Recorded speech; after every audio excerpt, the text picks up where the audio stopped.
thanks for playing the best vocal from your hymns album for us. Well, Brother Jon Harris is going to be coming to share with us now. Many of you know him from his podcast, Conversations That Matter. As well, just a reminder, he's got 2 books right out there in the fellowship hall. Would highly encourage you to pick one or both of those up if you don't have them. But Brother Jon, come share with us.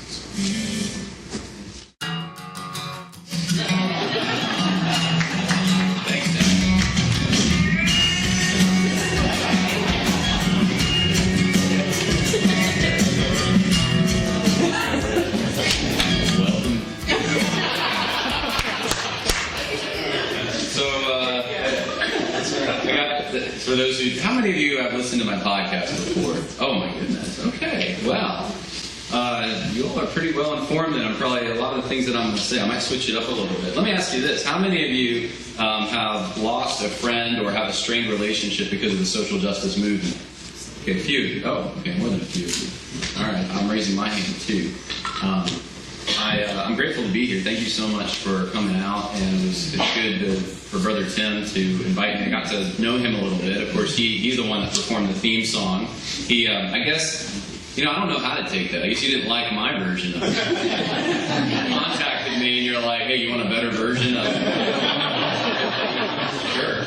Yeah, I used your riff. You did, yeah. But I stole it from someone else. I never gave him credit. I was in like a rock band when I was like 16, and we just goofed off for like hours, like every weekend. And my buddy's like, hey, check this out. No, we're gonna be famous. We're gonna, and then we never did anything. And years later, I thought, hey, that would be a great intro. But now it's yours, So, I didn't say this to you yet. You kind of look like Billy Bob Thornton. Has anyone ever said that to you? I'm thinking, you never acted. You just not from Sling Blade, but I'm thinking School of Christian Rock. Like, I have a production company now. We can talk about this. Yeah. So, anyway, it's a joy to be here. Thank you so much for the warm reception, and I'm just inspired by everyone who's spoken about Francis Schaeffer and just the mind and how important right thinking is, and then Joseph with right living. And then, local politics, to me, that's where the real battle is. And so, Jason, I just appreciate, what you're doing. And I can't stress enough how important it is to get involved on the local level. There's so many things that come from Washington that we don't like, but with the scale that we have and the influence we have, there's not much we can do about them on the level in which most of us live. But we can do something in our local community, and all politics is local, and so I really appreciate that. Well, if you would all turn, I was getting there on my digital Bible, so whether you have a Bible in print in front of you, or you have the digital version of it, I was thinking through a passage that's relevant, and I think I want to read from Ephesians 6. So if you go to Ephesians 6, let's start with verse 10. It says, finally, be strong in the Lord and in His mighty power. Put on the full armor of God so that you can make your stand against the devil's schemes. For our struggle is not against flesh and blood, but against the rulers, against the authorities, against the powers of this world's darkness, and against the spiritual forces of evil in the heavenly realms. The idea that I see in that passage that jumps out at me is strength. And there's another idea, the word's not used, but it's everything I just read conveys this: virtue, bravery, a willingness to take personal sacrifice, to suffer deprivation, to do what's right for a higher purpose, for the people you actually love. I'm not talking about humanity in the abstract, right? Everyone loves humanity. We just love people. But no, the people you actually know, your family, your community, the people you come across, like in the story of the Good Samaritan, being willing to suffer for them if need be, because you love them, and you love the Creator who made them. That's something that I think has gone the way of the dodo bird. That's not a virtue that we really champion. We were talking about this last night a little bit with Tim and Joseph, and how it seems to me today, the main virtue that the evangelical elites, if you want to call them that, it's not just them, but particularly that's been my focus, is evangelical leaders at So whether that's the big conferences, or the denominations, or the organizations, the thing that they stress more than anything else, in my mind, is winsomeness. An ability to go along, get along, kind of create this alternative culture, to manufacture this alternative that people from the world will see and they'll think, wow, those Christians are pretty cool. I want to go join them. I mean, they got a really great, their potlucks, have you tasted that food? I mean, they got Tim Bushong rocking out on the guitar. It's better than the music we listen to. And, let's create this alternative place, and we'll show them how cool we are. And then, slowly, this is the subversive thing, they're not even going to know it's happening. Slowly, they're going to be adopting the law of God, and they're going to be worshiping Jesus, and they're not even going to know it's happening to them. They're just going to be attracted because of how cool we are. And, how well is that working out? I mean, not too well. But that's still the same strategy that keeps getting employed over and over and over again, using different terms and different ways. You get the term cultural engagement a lot. And this is supposed to be the way that the church is going to influence the world. And you've seen through the last year with the COVID craziness and with the BLM stuff, the social justice stuff, this is, there was no break from that strategy. This is the way that we're going to engage these issues, by just showing them how good we are. Look, our church, we got 3 masks on. Our pastor, he makes sure that we're not singing hymns in some cases, because, singing hymns can spread the virus, more. And we're not meeting at all. It's just Zoom church. Whatever the hoop that you got to jump through, you jump through it for the purpose of showing everyone else how winsome you are and how reasonable you are. And I think this is a basic misunderstanding of what we're actually dealing with. And you all in this room know what we're dealing with. Francis Schaeffer knew what we were dealing with. And it's another religion. These are not, the people that are running the show today are not running, their intention is not for our benefit. They're not trying to help the people. Maybe some of them naively do. But I'm saying the people really running the show are not thinking of flesh and blood people and what's best for them. They're thinking of what's best for themselves, what's best for the interests that support their own platforms and line their own pockets. And more than all of that, they are serving a different God.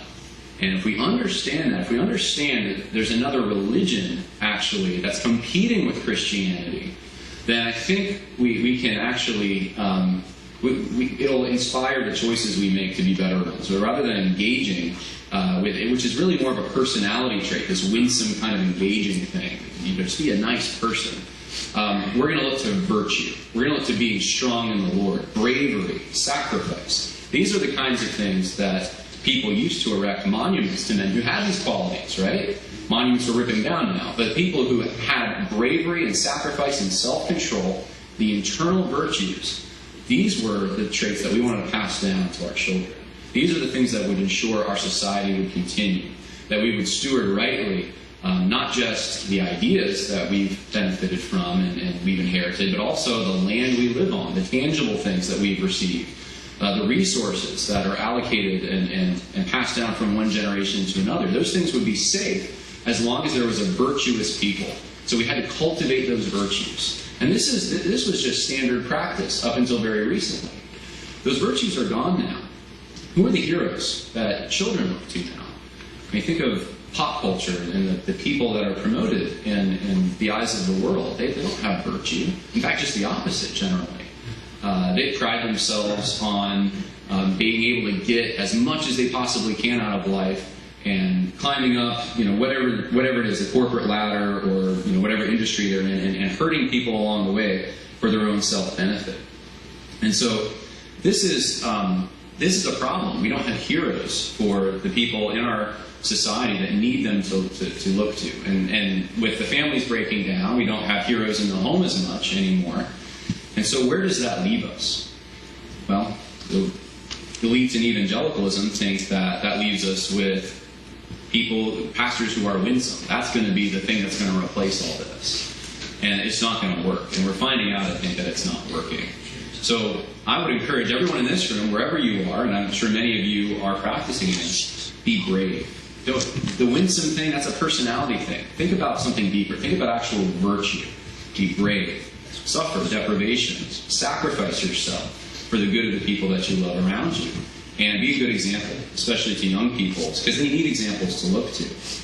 And at the end of this, I'll try to remember to circle back and just talk about some ways that you can do that, because some of you probably wonder, where can I do this? I don't have a platform. How do I get involved? And there are ways to do it.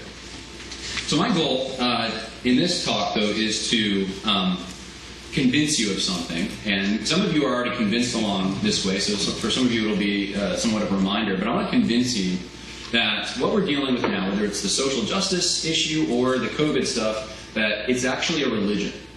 And if I can show you religion, then I think, like I said, you'll be better equipped in your own spheres to engage it, to talk to people about it, to explain it, and then to show that Christianity actually has the answers. It contradicts this religion, and it actually gives us hope, whereas the social justice movement leaves us hopeless. So I'm going to give you a little bit of a crash course, if that's okay. And I have this PowerPoint that I'm following a little bit. We don't have a screen, but I'm going to read for you some of the notes I have. The first question that people ask when it comes to the issue of social justice is, what is it? What are we dealing with? And it's a very actually hard question to answer in some ways, because is it feminism? Is it the LGBTQ stuff? Is it this anti-racism, woke movement? Is it now loving your neighbor by wearing 5 masks, getting 300 boosters, and never leaving your house? Is it what is it? So here's and I'm going to flesh this out. So there come some big words in this, but this is the modern social justice movement as I see it. The modern social justice movement is a repackaged configuration of egalitarian ideas heavily influenced over the past century by postmodern and Marxist derivatives. I'm going to read that one more time. The modern social justice movement is a repackaged configuration of egalitarian ideas heavily influenced over the past century by postmodern and Marxist derivatives. Its purpose is to rectify disparities in advantages between social groups through reallocation. I think that covers the full gamut, the whole umbrella of everything that falls under the social justice movement. Marxism, postmodernism. The goal at the end of the day, though, is this egalitarian objective. And that means, that's just the word equal in French, being equal. So equity, diversity, inclusion. Anyone heard that before? Probably everywhere. Maybe 15 years ago, you shopped at the Dollar Tree once, and they're sending you 500 emails about how equitable they are, and every company you've ever gone to is saying the same thing at the same time. Well, it's because this is the objective of the social justice movement. It's not a heaven in the afterlife. It's not God's heaven. It's not the heaven of Christianity. It's a heaven in the here and now. It's a state that we're going to finally reach. And of course, you always hear, we have so far to go, right? Just so far to go. I mean, we've come so far, but there's never a light at the end of the tunnel. It's always like the rainbow, just ahead of you, but you can never quite get to that pot of gold. So this is the social justice movement. This is its goal. This is the luster that it has for young people, that they're going to be able to be part of something big, right? They've never really been part of anything. A lot of them haven't really been part of a family. It's been broken. They moved all over the country. They're not part of a local community, but they get the chance to be part of this amazing revolutionary movement that is going to make everything better. It's going to make everything equal. Because that's the real problem, right? That things aren't equal. That's the only issue there really is out there. Well, it's a lie. It's elusive. And if we love our neighbor, then we're going to say something about it when we see our friends going that direction. Because we don't want them to waste their time and their life pursuing a hopeless dream. I'd like to start, give you a little kind of history of the social justice movement. I'd like to start with the French Revolution. That's kind of the first identifiable point in my mind when we see the modern social justice movement come on the scene. And you could kind of go before that and identify other characters, but I think with all the elements for the modern movement come together here. Jean-Jacques Rousseau, who lived from 1712 to 1778, is considered by some to be the philosopher of the French Revolution. And Rousseau's teaching contained 3 major objectives, and this characterizes every social justice movement since his time. So today being no exception. 3 major objectives. Number 1, achieve an egalitarian idea. Okay, we just talked about that. Equity, diversity, inclusion, achieve that. That's the goal. Number 2, dismantle social institutions that prevent its achievement. So why can't we have a perfect society? What's the problem? Is it in here? Like our brother Joseph Spurgeon was saying, is that the problem? No, it's not here. Not what Jesus said. It's not that evil comes from inside you. It's out there. It's all these horrible social hierarchies, institutions, disparities. I'm talking about husbands and wives, and children and parents, and labor relationships, whether that's slave and master, or today it's your boss and those employees who work under him or her. It's anything you can think of that where there would be some kind of a power disparity. That is what is keeping and preventing equity from taking place. If we just got rid of that stuff, we'd have it. So the businesses, the churches, all these institutions are preventing the revolution. So we've got to dismantle them. Either that or completely fundamentally reform so that the church isn't the church anymore. It's just a bunch of community organizers, right? It doesn't have a heavenly goal. It's just an earthly goal. And then number 3, so achieving an egalitarian idea, dismantling social institutions that prevent its achievement. And then number 3, implementing a force capable of executing the utopian dream. Who's going to do it? All right, I'm not going to go out and try to battle all these big corporations that are keeping equality from happening. But you know who can do it is the government. Government is recognized by everyone. Everyone has to pay taxes, and look, they got an army. They got police forces. They have all the equipment we need to force this kind of equality upon everyone, whether they like it or not. So you need a big Leviathan, to pick a word that was just used, to achieve the utopian dream and be the big bully on the block that's going to, take the bat to all the other little bullies. Well, of course, this, as you can see, is creating a problem already, right? You're going to get rid of all hierarchy and power disparities by creating the greatest power disparity that's ever existed in the history of the world. It sounds like a great plan, right? This one, in fact, where you can't escape it because its reach is everywhere. And it's going to control all the corporations, it's going to control what you eat, what you wear, the medicines you take, where you go to church, what your pastor says. I mean, it's kind of like there's only one power disparity now, the state, Leviathan, and the individual.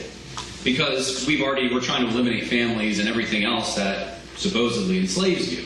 So now we can all be slaves. Isn't that great? I speak, candidly here, and sarcastically in some ways, because it seems so foolish. But at the same time, the right hand's not looking at the left hand with the people that are involved in this. They're not thinking that the government is going to be this way. Why? Because they ascribe attributes of deity to the government. Think about it with COVID. Think about Anthony Fauci. Think about the status that he's given. I mean, he's given attributes that we would only give to God as Christians, right? I mean, infallible. In some ways, almost all-knowing. Inhuman goodness, right? Ascribed to the government. Anytime something bad happens, who are the gods that we all cry out to in our society today? The government. The government's going to come in. FEMA's going to come in and clean it up, right? Mm-hmm. So there's something at play here it's more than, that's blinding people, and it's spiritual. It's not something that, they're not thinking straight because they're not looking at the spiritual dimension. They're not realizing actually what they're engaging in is state worship. Mm-hmm. And you see it on social media all the time. I mean, it used to be, for the early church, giving the incense to Caesar. Now it's showing everyone all the rights that you're willing to give up and all the liberties you're willing to give up, and your neighbor's liberties and rights as well, to sacrifice to Leviathan. Right. That's the sacrifice you're making. It's a religious thing that you're doing, and it's very public, and you're expected to do it. Yesterday, I was in Chicago, and how many of you have seen the movie or the documentary Paint the Wall Black? Any of you seen that in this room? A few of you? Okay. So I'll give you a brief description. There was a restaurant in Chicago that was #1 on Yelp. Yelp is a service that shows you kind of what people like, where they like to eat, where the best restaurants are. So in this particular situation, this deli, Nini's Deli in Chicago, was #1 in all of Chicago. It was the best restaurant. Everyone loved it. They loved to go there. And the owner is Hispanic. Father was from Cuba, mother from Mexico. He's actually ex-homosexual as well, lived that lifestyle for years. You'd think he kind of has the pedigree that you'd expect for social justice advocates, kind of like him. He's got the experience, right? The oppressed experience. Well, the Blackout Tuesday came, And that's the day that every social media account, whether it's individual or a business, is supposed to put a black square as their profile picture. Because that does a lot of good, right? This is the virtues. This is, again, this is not internal virtue. This is a cheap virtue that you can be a sleazebag and a horrible person. But if you put that black square up, the angel of death passes over your house. So what happened was, in Chicago, Juan Riesco said, I'm not putting that black square up there. And he was foolish enough to say it publicly. He said it on, people were asking, hey, are you a racist? No, I'm not a racist, but I don't agree with BLM. I'm a Christian. I can't agree with BLM. They're against the family. Well, the next day, about 1,000 people showed up. And they started smearing him and insulting him, and there were death threats against him. And he had to flee about 3 days later in the middle of the night with his family, his kids, 2 kids, his wife, down to Texas because he could not live in Chicago anymore. And it was vandalized, and they painted their wall. It had this pink color. I'm not into it, but I guess in Chicago it's the thing. He liked it. It was a pink deli, Nini's Deli, and they painted it black. And that was to show, basically, you're not going to post that black square. We're going to paint your deli black. Mm-hmm. Well, I was there yesterday because he reopened. He decided, I'm going back to Chicago, and he uncanceled himself. He's the first person I've ever seen to do this. He contacted Yelp and said, hey, I got a bunch of negative reviews, and it's people who I've never met before. Can you get rid of those? And Yelp said, sure. So they locked his account, so it's high. Google did the same thing. I was shocked to hear this. And he, yesterday, he was open for business, and I saw all kinds of people coming in, including police officers. Of course, they all love Nini's Deli because, they're pro-police. And he's not living in fear. And he decided it's time to this is nonsense. It's time to stop this. He's an example in my mind of someone with courage. Yeah. Someone who decided, I don't care if I have to go it alone. I'm going to stand for God. I'm stand for the truth. And I'm going to trust him that he knows how to provide for me. I was a little nervous at first. I thought, this might be foolish. But the social justice advocates have left him alone. And it's because they go for the weak ones in the herd, generally. Right. They sense the fear when you have it. And a man who has faith, a woman who has faith, there's nothing that they can do to them. So we might as well just be honest, right? We're all bigots. We're all haters in their mind. We all support the system that they think is so oppressive and the hierarchies and the natural order that God has created. We might as well just own it and then live in faith instead of fear. So I kind of interrupted myself here. I was giving you a little bit of a crash course, but we only got to start the French Revolution, so I'm going to try to speed this up here. Rousseau, again, achieving an egalitarian ideal, dismantling social institutions that prevent its achievement, implementing a force capable of executing the utopian dream. Well, then along came Karl Marx. And Karl Marx said, what's causing all this, these problems with inequality? It's economics. It's economic inequality. You got the haves and you have the have-nots. And, of course, if you read the Communist Manifesto, it's a little deeper than that. I mean, he was against marriage. He thought marriage was something that was was allocating privileges and resources, really, families through when passing down money and resources, those kinds of things. He thought the divide between the cities and the rural areas was bad, so we needed to kind of even that out. But his main thing was really economics. And so he published this Communist Manifesto in 1848, and he called for some kind of a mechanism to abolish bourgeois property through state control of credit, production, and free public education. Free public education. I said that. That's a quote, actually. That's literally. So we're kind of already halfway there, right? We're already doing the Marx thing, whether we realize it or not, and we just kind of all assume that's just normal. Well, no, it wasn't normal. Next came cultural Marxism. So Antonio Gramsci was an Italian Marxist, and he thought, it's really not economics so much as it is the hegemony. Well, what's the hegemony? Well, this complex web of cultural traditions and habits that we just all take for granted because we're raised in them. It's the water we swim in, and we don't even realize it. You say yes sir and yes ma'am. That's hierarchy right there. You ought to give them honor. You get up, you open the door for a lady perhaps. least they do that in some parts. They do that here, right? I'm assuming. In New York, they don't do it as much. I got some weird looks, and you open the door, and it's like, what are you doing? I don't know, just trying to honor you. Down south, they still do these things. You give special respect to pastors and to the elderly, and there's all kinds of these things, and you don't even realize you're doing it. I mean, you're just being oppressed all over the place by all kinds of people and groups, and you can't even see it because you're so blinded. So what's the solution? You have to awaken yourself. You have to realize, you have to have a class consciousness, it's called, and realize who you are. You're part of the working class, or the doormats of society. And once you realize that, you realize you're being taken advantage of, then the revolution will happen. It's not going to happen if we just focus on economics. We have to focus on the cultural things going on.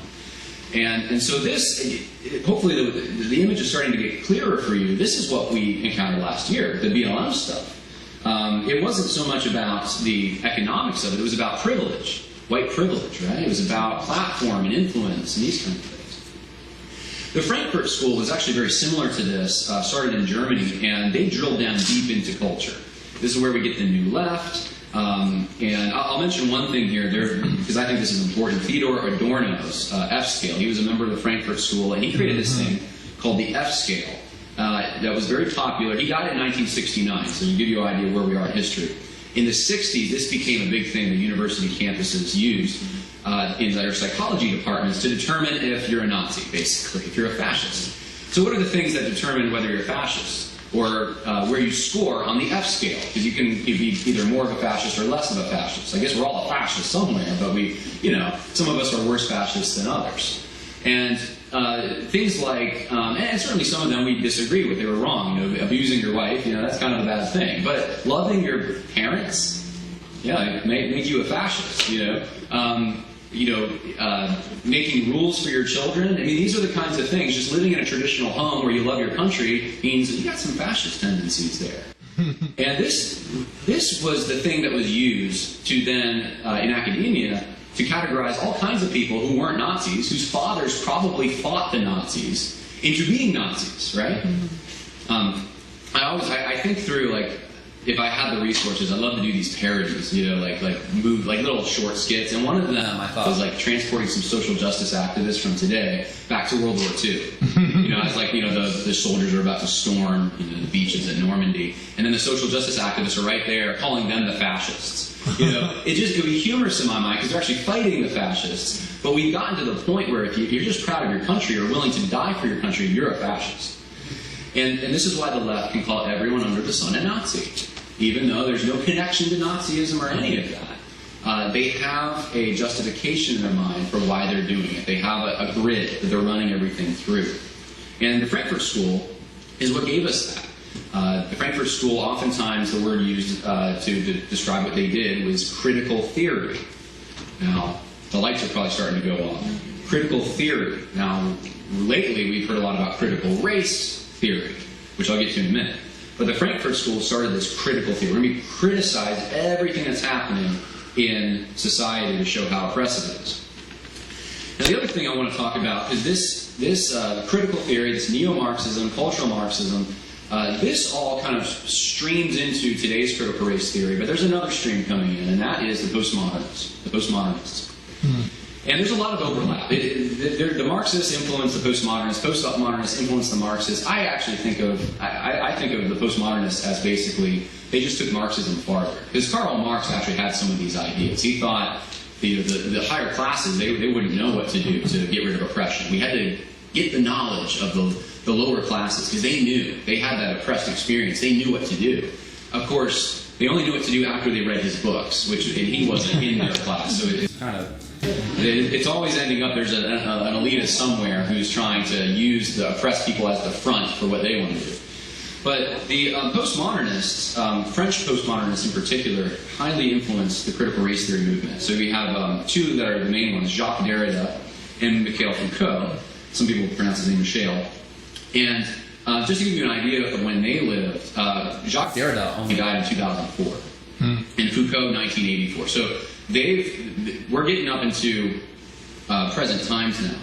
And Derrida basically, he believed that language was political. He called it hegemony of language. So not only is like all our habits and traditions reinforcing oppression, but our language does. And the words we use are by nature oppressive. Have you ever said a word like, I don't know, man or woman? Ever heard of those things? I know, crazy that anyone would come up with these words, these oppressive words to denote someone's gender. I mean, if we didn't have those words, we'd all like live in this utopian society where we wouldn't have gender anymore.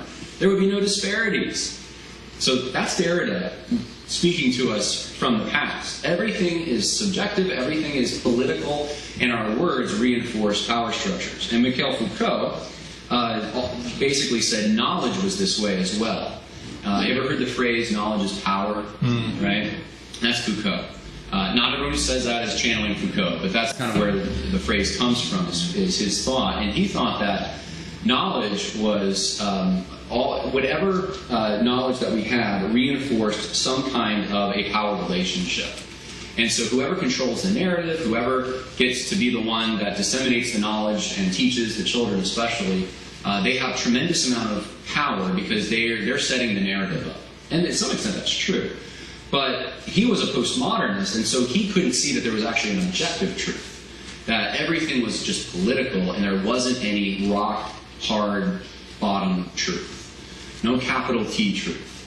It was your truth, your truth, your truth, this social location's truth, and they're just all in competition trying to see which truth is going to win out.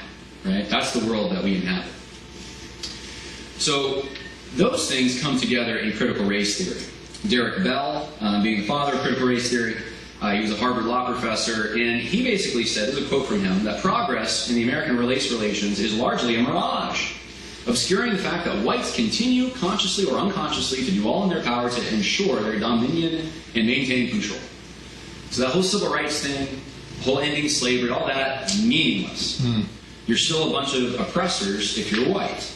And by the way, if you're black and you don't accept their narrative, you're also an oppressor because you're white somehow. So it's anyone who is not, who is a minority in their minds, who is politically engaged in the way they want them to be, it gets to be the spokesperson for the aggrieved classes, and we all have to listen to them because they know. And they're being oppressed through the allocation of privilege to people who don't look like them. People who are white get that privilege, they don't get it. So this theory's basic teaching is that racism is systemically embedded, systemic racism, within the fabric of society and can only be addressed by first interpreting the world through the lens of minority experience. One of his students, Kimberly Williams Crenshaw, who's still alive, created something, came up with something called intersectionality in 1989. And intersectionality, she even says this is identity politics merged with postmodern theory. It basically says that there are certain groups that are socially oppressed in more ways than one. So you have someone who's, I don't know, left-handed and gluten-free, and they always got picked last, for volleyball, and they whatever they want to choose as far as their oppression. I mean, we have fat studies now. I mean, that's a whole class of oppressed people. It's endless how many oppressed categories there are. But if you have a number of these oppressed categories, and let's say you're a minority, ethnically speaking, and then you're also a member of the LGBT community, then you are more oppressed than someone who's simply one of those things. So if you're just, you're just black, but you're not a black lesbian feminist, female, you are not quite as oppressed. And what we need is to get political representation for these aggrieved groups. They need their voices heard because they're not being represented. The black community is not speaking for them. Neither is the LGBT community. They need both merged. So what it's done is it's created this, and you'll relate to this from last year. It's created a situation in which there's a hierarchy. Right? I thought we were trying to get away from that, but there's a hierarchy in which the most oppressed person in the minds of the sociologists is the most qualified to speak about oppression. And there is a race to the bottom now for who can be the most oppressed. Because guess what? It pays. There's almost like, I don't know, you could call it a privilege associated with it. Up is down, down is up. And so this is the way to get back at those white heterosexual Christian males who have been running the show for so long. We're going to flip it. And we're going to make the oppressed people that they've been oppressing the ones who are in charge. Now, why do I tell you all this? Why do I give you this history, this kind of crash course? Well, because I want you to see something in all of this. That this is not just a political movement, and it didn't come out of just nowhere, out of the vacuum. It did escape the lab. More things than one escaped the lab last year. But there's a goal behind all of this, and that is to replace Christianity. That's the ultimate goal. Yeah. Let's just be honest about it.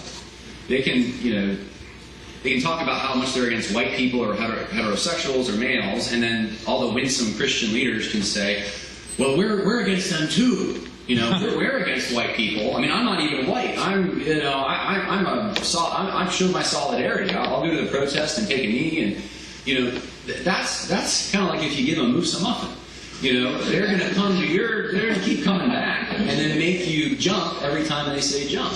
And pretty soon it's, you know what, that oppressive book that you have, that Bible, that ancient book that has all kinds of things like hating women, slavery, and just like it's the most horrible things in the world. You're going to need to get rid of that too, by the way.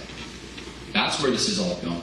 Because what they're doing is they're ripping down anything that might represent biblical Christianity in their minds. If you think about it, like there's circles, right? They're sieging. It's a culture siege. It's not a culture war. They're sieging Christianity, but they gotta break down those outer defenses, and that's what they're doing right now. They're breaking down the outer defenses, and they're going for the main thing, which is they want to subvert God. They hate His order. They hate all the things that Christians, all the hierarchies Christians have supposedly maintained, and they want to take out Christianity. Now, how do you know this, John? Are you just saying this? Well, let me give you some quotes, because they kind of said it themselves. Karl Marx. The social principles of Christianity preach the necessity of a ruling and an oppressed class. They are cringing, but the proletariat is revolutionary. So Christianity reinforces this oppression, but the proletariat, right? The people who are going to be the revolutionaries, they don't buy it. They're not going to. They don't go for Christianity. There's a disjointedness here. Elizabeth Cady Stanton, one of the early feminists, said the strongest adverse influence to women's elevation comes from the church, judging from its biblical expositions. So biblical expositions are what's holding society back. William Lloyd Garrison, who was an immediate abolitionist, but he hated the Constitution, he hated the Bible. He said all reforms are anti-biblical. And then, of course, Antonio Gramsci, we talked about him, wanted socialism to kill Christianity and replaced any charitable relationship between the privileged and unprivileged with class solidarity and world domination. He was a globalist. And H.G. Wells, I just remembered him, he wasn't in my notes, but he was a Fabian socialist and basically said the same kind of thing. We need a global religion. He used the word religion to replace Christianity. Now, what did he call that? And this is not, no conspiracies here. This is not, I didn't make this word up. He called it the New World Order. There you go. So that was H.G. Wells. Mikhail Foucault desired to liberate people from political rationality, which he believed stood on the idea of Christian pastoral power. So, if we're going to get rid of Christianity, what are we going to replace it with? Glad you asked. Rousseau said this. He believed that Christian law was harmful to the constitution of the state. Instead, he imagined a religion that would one day make a revolution among men. Rather than biblical revelation, Rousseau based his new faith on the innate principles of justice and virtue. Rousseau stated, I think that each will be judged not on what he believed, but on what he did. And one person said that this was basically a great secularization, because he's making morality, man's free moral action in the world, the highest thing. There's no higher thing than what man does. So he took the focus off God. And Rousseau was, and I know some of you Calvinists, right? You can see some of the beards. Rousseau was a Calvinist, supposedly. So all the shock today about, look at these restless Reformed guys, like they're all going, Marx, yeah, we've seen this before. This isn't like a new thing. Herbert Marcuse, and by the way, that's not the fault of Calvinism, just so you know. I'm just saying Calvinists can go that direction. Herbert Marcuse believed religion inspired guilt in the present life. And Herbert Marcuse was a member of the Frankfurt School. He is often credited with, he didn't make this up, but he popularized the term the long march through the institutions. And we're going to take every institution down one at a time. He also is the father of political correctness. He said that religion inspired guilt and postponed human fulfillment to the afterlife and reinforced the evil status quo. So that would be like the Holocaust and the Vietnam War. Yet he also held out hope that religion could be beneficial in transforming society if it became a heretical expression of a political attitude that protested prevailing standards with a practical message for here on earth. Yeah, that was in the 60s. Sounds like what we're going through right now. Derek Bell, critical race theory, right? He said, fundamentalist Christians divert political protest and reaffirm the conservative values on which the white middle class's traditional illusions of superiority are grounded. Nevertheless, he also saw how a new interpretation of Christianity could lead to enlightenment instead of pacification. So what's my point here? The point is to get rid of Orthodox Christianity. That's number one. You've got to get rid of that. This Bible thing, taking it literally, understanding that it actually tells you things you're supposed to do in real life, in the real world. Get rid of that. And replace it with something else that fulfills those desires and what the place the church held before. We're going to create an alternative to that. For some of them, it could have contained some Christian trappings. For others, not so much. It needed to be a completely and self-consciously a state religion. So this brings us to last year, where we are today. And I have some pictures. We don't have a place to display them, but let me just give you some visual pictures that you probably will remember from last year. How about thousands of people all laying down with their hands behind their backs, imitating George Floyd for 8 minutes on the ground as a civic ritual to show their solidarity with the black community and against police brutality. I mean, this isn't ancient history. This happened very recently. Or how about members of Congress with kente cloth, which ironically was used in African tribes that enslaved people, but they don't know that. They're in Congress. So they were kneeling, taking a knee, right? And showing where, it's so, I have a hard time with it just because it's so funny to see all these white people with kente cloth taking a knee, thinking, with masks on too, thinking that's bold. It's really bold. But that's, again, it's not internal virtue and sacrifice. It's this optics thing. It's this showing our winsomeness and our, look how much we care, even though we didn't do anything. How about Michael Tracy? This is a secular reporter, and there's a quote from him. He says, "I'm telling you, every protest I've been to so far perfectly mirrors an outdoor evangelical Christian worship service." That's not a Christian saying this. That's a journalist saying this. And there's many other examples I could give you about what happened last year and how much it looked from the outside like a religious movement. Many of us have been praying for revival. I'm sure many of you have for years. And I'd like to suggest we had one last year, but it wasn't a Christian one. It was a secular revival. And there are some people that called it a third great awakening. And they knew what they were talking about when they said that. So how does the social justice movement mirror or replace Christianity? Let me give you a few things. There's a different salvation, a different church, different God, and a different view of man. Salvation, the bad news, right? Start there. Whiteness, not original sin, whiteness, or pick your oppressive category, heterosexuality, whatever. Instead of a divine law, there is political correctness.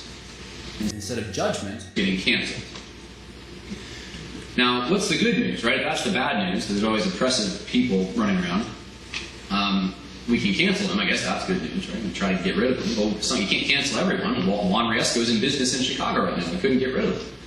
So what can you do personally, right? What if you're a white person? And what if you're, I don't know, male and heterosexual? And you're woke to all this. You know something's wrong. How in the world do you get rid of the guilt that you have for being responsible for everything that's ever happened?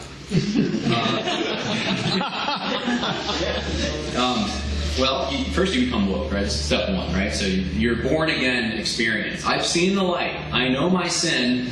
I'm white. And then you have some sacraments to do. Progressive political action. Because if you don't go vote Democrat or do something progressive, it doesn't do any good to be woke.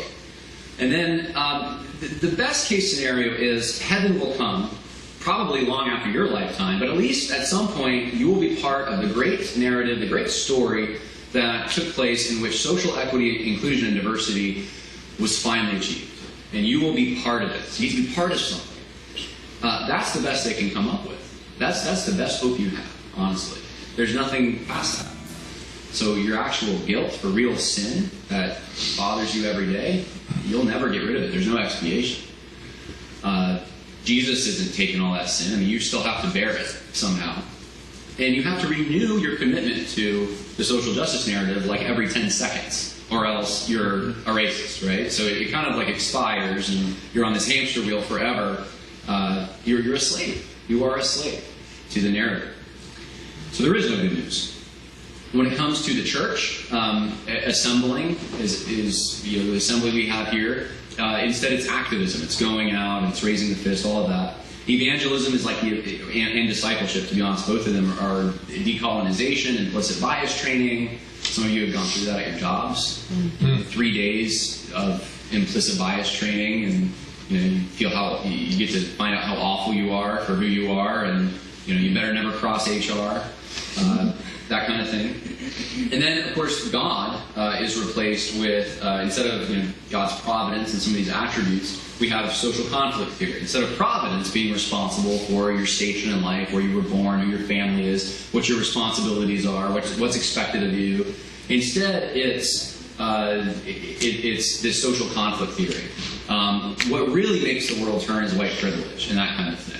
It's oppression. There's always this evil person behind the curtain, a group of people that are making... Remember the good illustration is when Obama said, you didn't build that. Remember that? You didn't build that. The government made the roads that you used, which we paid for, but you don't think about that. That was a statement of this. It's not you. You could have never been born, and there would be someone else perhaps in your spot benefiting in the same way. Because there's no humanity in any of this. There's just these forces. And then, of course, loving, right? Love is now the revolution. So it's not real love. I tell people, they say, love your neighbor, take the jab, right? And I'm like, love your neighbor, defend their rights, and tell the truth. It's not the Christian version of love. Greater love has no man than this than to give his life for his friend. Virtue again, right? We're talking about virtue. Instead, love is just participating in the revolution. You could hate everyone you ever knew that's close to you, kick the cat, right? Horrible person, but hey, if you supported the revolution, you're loving. I mean, what is that? That's not love. It doesn't require any sacrifice. And then, of course, justice is in the collective state. So there's no justice for actual wrong things that happen. It's just, as long as you live in this Leviathan, then there's, and you're helping in the achievement of this Leviathan, that's justice. Because in this beautiful thing, all the disparities will be rectified. Revelation, ultimate authority. I mean, this comes from the oppressed perspective. It's their Bible. You can't challenge it. It's infallible. It's inerrant, right? Thou shalt not challenge the oppressed perspectives of minorities whom the left says are minorities. The canon are woke books. You have to read all these books. And this is our new canon, like Woke Church or Color Compromise. Social studies programs are the seminaries. And of course, for mankind, when we look at man, instead of the curse on humans being the world of flesh and the devil, it's systemic racism, white privilege, white supremacists. The hope is we don't have the image of God. We have intersectionality. We aren't chosen by God to be in Him.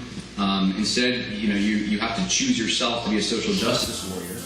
And then we have all these saints. And the saints aren't people you draw inspiration from because of their virtue. The saints are the victims. They could be horrible people, but if they were the victim of a police brutality, then they're saints, and we can't question their status. So, I need to kind of wrap this up now, but let me give you just briefly what the church is doing in reaction to this, or at least Christian institutions. What we have today is a syncretized Christianity, and I like to suggest that's probably the majority of those who are platformed in evangelicalism. Syncretized meaning they're merging what I just described, new religion, with Christianity. This has happened before. We had the social gospel. We had the German Christian movement in Nazi Germany. We had liberation theology, progressive evangelicalism, and now the woke church. This has happened throughout time. Every time one of these movements arises, there is a segment of Christians who want us to go along with it. And it never works out. The mainline denominations are crumbling from their compromises 100 years ago on these issues.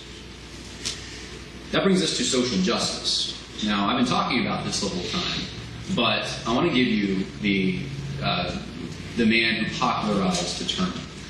The term social justice was a way, it was a subversive way to market socialism to Christian audiences. That was the whole intention behind it. And in this, you can get the book in the back. I trace out the etymology of this, where it all came from, because you hear a lot of people say, oh, there's a good kind of social justice. Not really. No.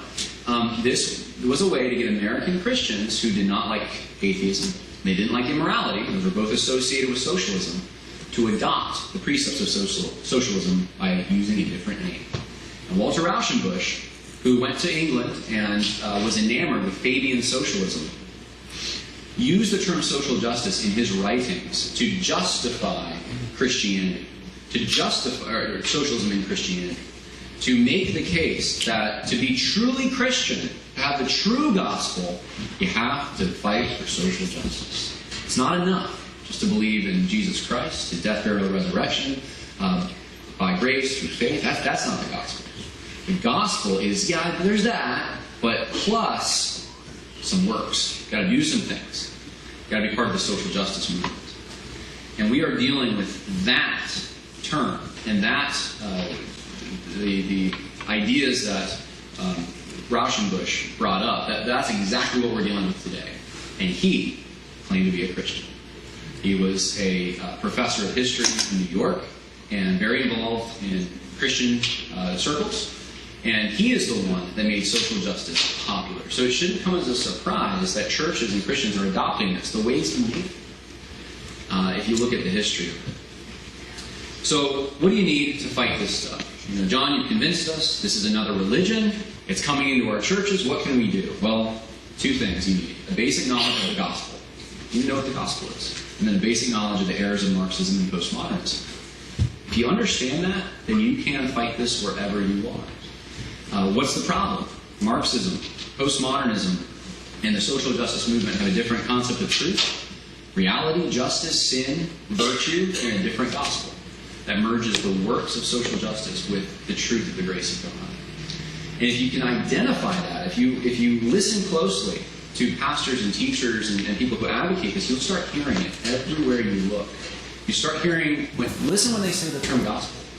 What follows and what precedes that term? Is it, well, you have a half gospel if all you have is the grace of Jesus, an individualized salvation? That's the social justice movement. That's a false gospel. That's the Galatian heresy. That's merging works and law with the gospel. What if they say that, well, we have the whole gospel here? Well, what do you mean? What's the whole gospel? The other churches don't have it? Tell me about that. It's a gospel issue. Racial reconciliation, gospel issue, right? Right there. What do you mean by that? What do you mean gospel issue? The gospel is the grace of God. The gospel is believing in Jesus Christ for the forgiveness of sins, trusting in Him completely for that. And the good news is that He'll forgive you. So how is racial reconciliation a gospel issue? Maybe it's at best it's part of the law of God, but it's not part of the gospel. You start hearing these buzzwords and you start seeing that what's happening is that two religions are fighting it out in our churches and in our denominations today. And if we recognize it, we can put a spotlight on it. And you can do that wherever you are. What does Christianity offer? Final thing I'll say. And this is for all those who are in the social justice movement. It offers forgiveness of sin. Social justice movement can't do that, can it? Unity in Christ, every tribe, tongue, nation. Real unity based on something other than participation in some revolution, which doesn't really bind anyone together. A fulfilling identity. You know who you are. You have a sense of belonging when you're in Christ. Roles and responsibilities make sense. You have a purpose. God wants you to be a good wife. God wants you to be a good husband. God wants you to be an upstanding member of your community. God wants you to fill in the blank. You know what you're supposed to do because there's someone who's got a design behind it. We have a basis for rights and not infringing on those rights because they're tethered to responsibilities God's given us. We have to obey His law. That's the basis for rights. And then, well, I already mentioned this kind of, but you have a theology of culture. You understand what a culture actually is. This isn't something we manufacture. This is something God's created, and you're part of a bigger story. So you can make sense of the world you inhabit when you are in Christ and when you understand the Bible's teaching. And I think that is what's missing. So what can you do? Well, one of the things, and I want to plug this, that you can do, besides fighting this with every inch of your being wherever you are, is you can get involved with the people in your own lives. And that might even be at the university campus. I did university ministry for many years. Most of the people, even in Christian groups, come from broken homes. Get involved. Find out in your local college, is there a Christian group? Can you just attend? Especially if you're an older couple. I mean, you might think that you're irrelevant, but you're not. People that are young, coming from broken families, want an example to follow. And you can be that. And I know this sounds cliche, but the solution to the hate that we see out there, the real hate, because it's coming from the social justice activists, is love. Showing real love for real people. Not a virtue signal, but real love. And when people see that, people that have never seen it before, it does something. And I've seen it do something. And that's how we, as Christians, I think, can get involved and stop this movement, is by defending the true gospel and truly loving our neighbor in the way Jesus said to love our neighbor, not the way that we're told today to love our neighbor through sacrificing. So I hope that helps everyone understand a little better. I'm sorry I went a little over time, but this is what the social justice movement is. This is what it does, and this is why we need to stand against it. So thank you for your time. Amen.